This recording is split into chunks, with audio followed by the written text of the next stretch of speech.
Do you suck in PvP and just cannot win any fights? Well, you came to the right video. In today's video, I'll be giving you guys a guide on how to become a pro at PvP. I'll be going over all of the weapons in the game and show you how to master every single one of them. First, let's start with the most iconic weapon, the fork. The fork is a fast weapon that deals high damage very fast. It takes about half a second to hit an enemy once you swing it, making it very fast. It also has the ability to dash, which makes it much better for combos. Now let's test out the fork in a 1 versus 1 against my viewers. Here I try to go for a quick hit, but I miscalculated because he was far away and he easily dodged it, leading to him getting a nice counterattack. He catches me really good over here. I yet again tried to dash into him and failed again. I tried to dash into him for the third time and I get punished getting left on 1 HP. But now, I have a good idea of what I was doing wrong. The thing I was doing wrong is that I always went on offense and tried to hit him.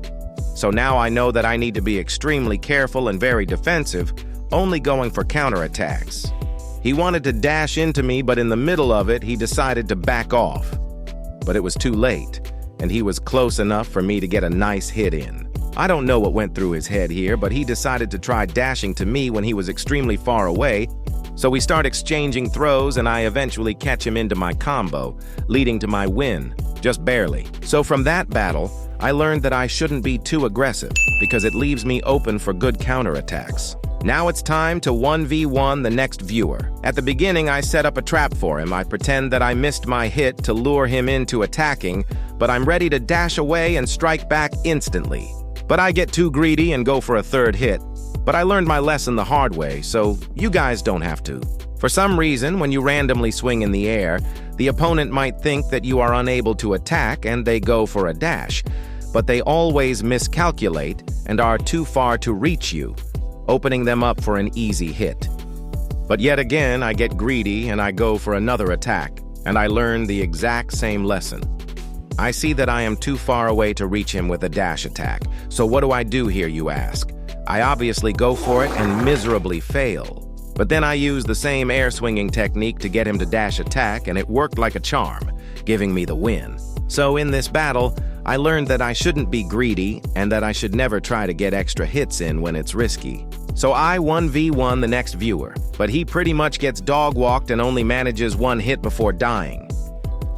Now on to the next final battle with the fork, where the opponent gets a good hit in at the start, but then gets absolutely gooned on by me. So from those 1 versus 1s against my viewers, I learned that you should pretty much always play defense and always go for counterattacks, while trying to learn the movements of the opponent and adapt to their playstyle. Now let's move on to the bottle. Bottle works very similar to the fork, but the main difference is that on the first hit, the bottle breaks, making it deal 40% of the player's health. But after that first hit, it starts doing a lot less. The big downside is that the bottle is slightly slower. It may not seem like much of a difference, but it really is. So the bottle has the exact same mechanics as the fork, but it's slower and deals good damage on first hit, but bad damage on all the other hits. So in my opinion, you should never pick the bottle. Just always go with the fork since it's overall much better. Now, let's move on to the knife. The knife is the fastest weapon in the game, as it takes half a second to hit a player once you swing it. The knife also has a backstab move, which deals insane damage. The developers also accidentally leaked a new move that isn't in the game yet, which is to throw your knife at your opponent, making the knife a ranged weapon. But after you throw it, you will have to pick it up in order to use it again. Now let's test out the knife in a 1 versus 1 against my viewers again. I use the air swinging technique and bait him into swinging, then quickly dash into him and get him really well. So we started exchanging slashes in the air until I get him, but I make the mistake of backing off too early and only get 1 hit. Here I pretended to walk away, and I see him slashing the air, and I know that he won't be able to dash away, so I dash into him as fast as possible to get a nice hit in. I tried to get a good hit on him here. I ended up missing, but then he tries to go for a counterattack, which I easily dodge and punish him. So we kept trying to hit each other until I finally kill him. I don't want to bore you guys with just a bunch of 1v1s, so from here on out I'll only show highlights.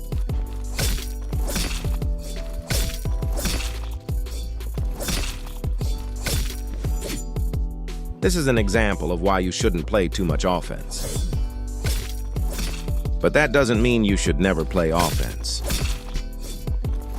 When you're PvPing, you'll meet a lot of players that are 100% passive and never go for attacks, that just run around and wait for you to attack, and they'll counterattack.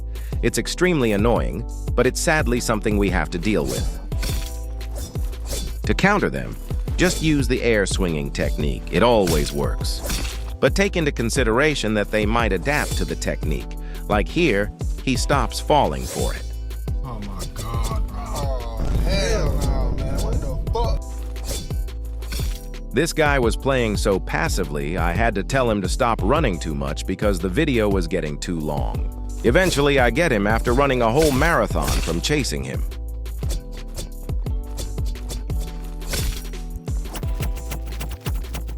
So when you're 1 versus 1ing with the knife, your main strategy will be to bait out your opponent into attacking you, and once they do, dash into them for a free hit.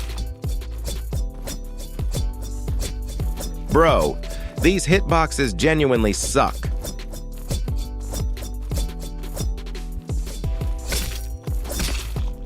So from those 1 versus 1s, I learned that I should play more passively while adapting to their playstyle, and after I adapt to their playstyle, I'll start being more aggressive and try to get good hits in. And with that, let's move on to the fists from the final fight. The fists are really fast, taking less than half a second to hit the enemy. The fists also have a dash ability, making them similar to the fork since they are both fast and agile, but the fists do less damage. Now let's 1v1 more viewers again. I see that he miscalculated and dashed when he was too far away, giving me easy hits. Then I got greedy and went for a third hit, but this time it went well, and he even got glitched and dashed in place, giving me an extra free hit. Here I comboed the living shit out of him.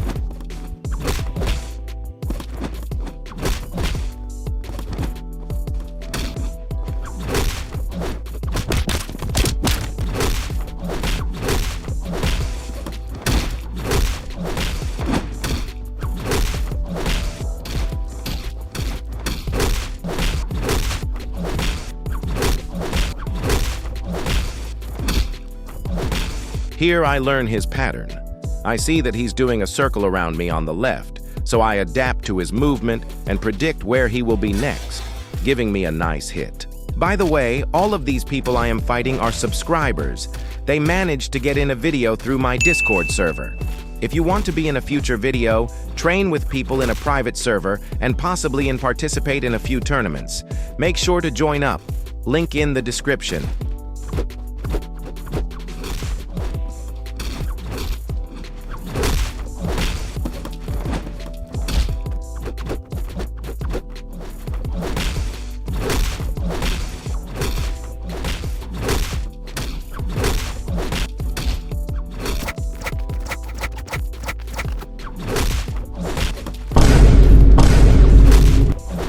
So in those fights, I learned that I should try and predict the movements of my opponent, and that I should always bait out my opponent's dash and quickly dodge it, giving me free hits.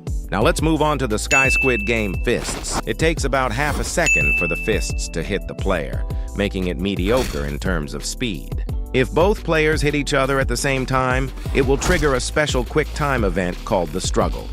Whoever manages to hit more buttons wins the combo by punching the other person in the face, pushing them back. You can make deadly combos with this move. Make sure to stick to this video. I'll show it later.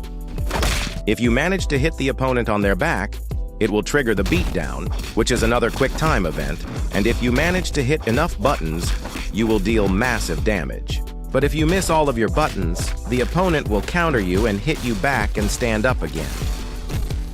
Since the fists from Squid game heavily rely on the map you're fighting on, we will now be switching over to the main Squid games map, instead of the lobby we did earlier. Now let's start with the 1 versus 1s, and after that we will move on to a free-for-all fight. I catch him missing his hit very close to me, so I dash in and take a free hit. Never mind, I apparently slipped on his leg and went past him. But he missed again, and this time the game doesn't screw me over. Hey buddy, over here! Who are you swinging at, a ghost? You can try to be greedy, but most of the time you will miss. But it isn't very dangerous to take risks, since it's hard for them to hit you. Never mind, bro. What the f are these hitboxes? I finally understood the best strategy for Sky Squid games, guys. Basically, whenever you dash into an opponent, they will always dash away, and after they do, they will instantly dash into you back to try hit you again. So here, you will not dash away, but instead walk away, so that when they dash into you, they will miss, but you will still have your dash, giving you a free hit. Here's an example of how being greedy succeeds. This guy's just complete schizophrenic and always attacks the air for some reason. Here I got greedy and went for another hit, I missed, and then he goes for a counterattack, which I just Mario jump over and trigger the beatdown, dealing massive damage. By here I already adapted to him, knowing that the strategy of being greedy always works out, because he always attacks air. But this time I miscalculated, and I was too close to him, leading to me taking a hit. He yet again hits air, and I take the final hit. Here's a good example on why you should avoid spam jumping in Sky Squid game. It's because you take a lot more knockback, and you could fall off way easier.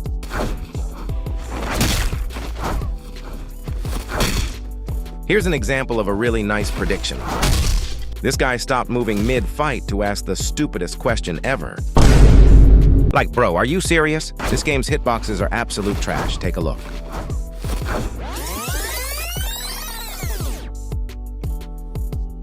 He's clearly inside of the hitbox, right, guys?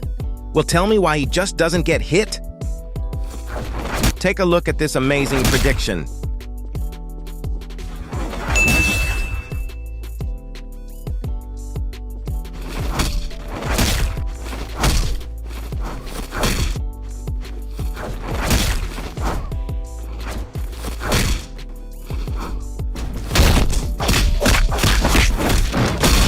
Now I will show you guys an extremely OP counterattack. When your opponent gets you in the beatdown, lock in and make sure to win the minigame.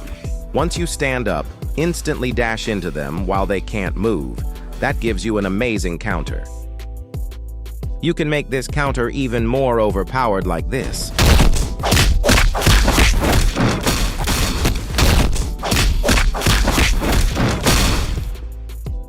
You basically do the same thing, but just do a very fast 180, hitting their back and doing the beatdown. If your opponent is climbing back up the tower, just wait them off and hit them like this. What the actual fuck was that? Try climbing back up now.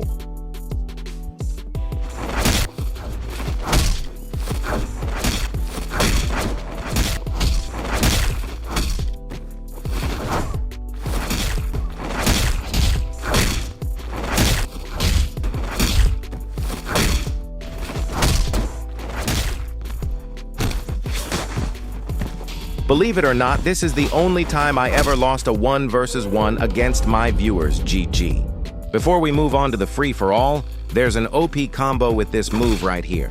It's similar to the counterattack from the beatdown, but this one is basically an overpowered combo extender, dealing massive damage. So from these 1 versus 1s, I learned that I should always try to get as many hits as possible, and also always go for counterattacks when I can.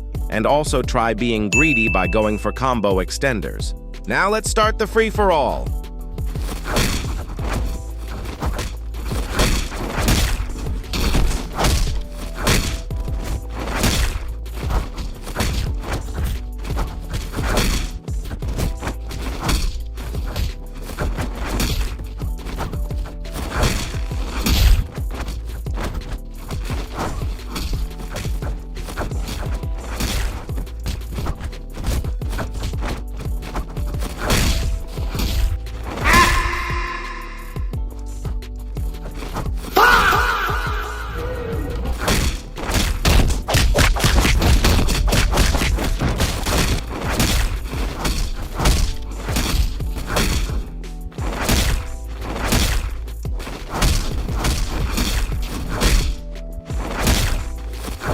Watch this insanely cool move I pull off here.